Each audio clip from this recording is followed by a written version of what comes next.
lagi ke channel saya. Kali ini aku akan melanjutkan poin bagaimana sih sulit mencari ide dan bagaimana solusinya akan kita bahas. Tapi sebelumnya untuk teman-teman, ini hanya sebagai tips dan trik saya sendiri.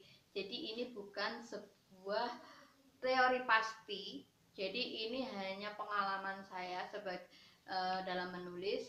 Kalau teman-teman setuju silahkan diambil baiknya, kalau nggak setuju atau kurang pas untuk teman-teman jangan diambil karena ini sifatnya hanya sharing-sharing saja.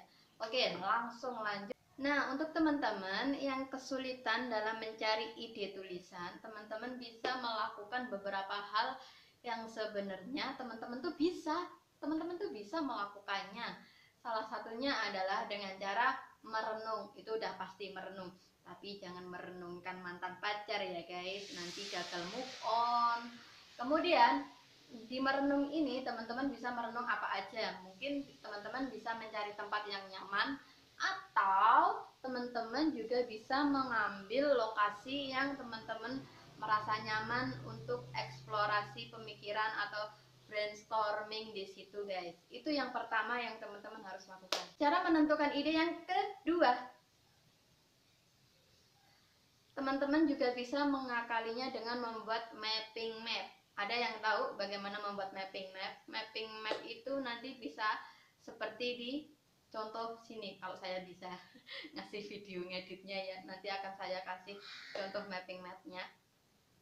Nah, mapping map ini fungsinya adalah untuk membantu teman-teman dalam mengembangkan ide-ide yang sifatnya turunan. Jadi misalnya teman-teman mempunyai ide tentang bagaimana cara menulis yang baik. Nah, nanti ada di bawahnya itu ada subbab tentang tips menulis ide, tips kendala menulis ide dan macam-macamnya, seperti itu deh guys. Nah, mapping map ini juga bisa sangat efektif juga sebagai guidance atau yang namanya kerangka tulisan. Jadi kerangka tulisan inilah yang akan membantu teman-teman agar fokusnya tetap terjaga.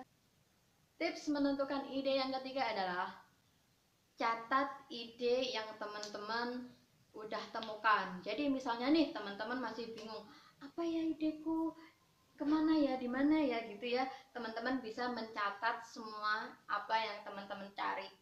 Kalau teman-teman nggak bisa dapat ide di kamar saja atau di rumah aja, teman-teman bisa jalan-jalan, bisa baca buku, bisa juga makan, bisa juga ke kamar mandi guys.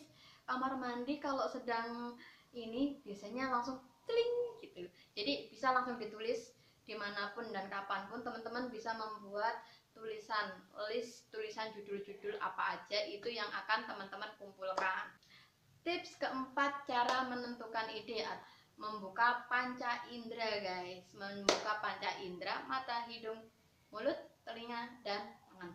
Nah, itu kita bisa merasakan, kita itu bisa mendapatkan ide dari hal-hal sepele. Salah satunya, kalau saya sering sekali mendapat ide itu justru ketika saya naik motor pulang atau berangkat mau pergi, kemudian di jalan saya justru sering mendapatkan ide. Nah, ide itulah saat itu juga saya juga menuliskan ide itu guys. Kalau zaman dulu nggak ada HP yang canggih seperti sekarang, jadi nulisnya pakai footnote atau kertas. Kalau sekarang nggak perlu, kita cukup pakai HP ponsel aja, berhenti di pinggir jalan, keluarin HP, catat, seperti itu. Yang kelima, tipsnya adalah teman-teman langsung saja eksekusi dari beberapa judul yang udah teman-teman tulis itu. Pilih salah satunya aja, pilih salah satu atau salah tiga. Nanti dari ketiga, misal nih ada tiga tema atau ide yang bagus, teman-teman pilih lagi, nanti pilih satu.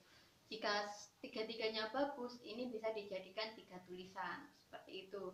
Nah, nanti dari satu ide yang udah ditemukan, kemudian masuk ke tips yang ke-6, yaitu adalah mengembangkannya.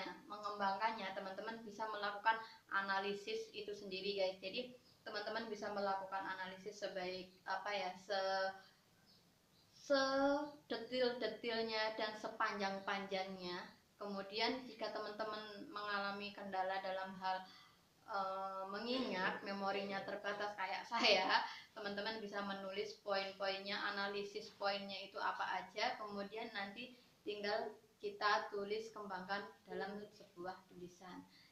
Nah, itu aja sih guys, cara menentukan atau cara menemukan ide dalam menulis, entah itu menulis buku, menulis artikel.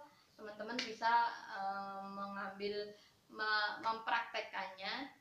Dan itu aja sih, semoga bermanfaat, dan ada kurang dan lebihnya saya mohon maaf.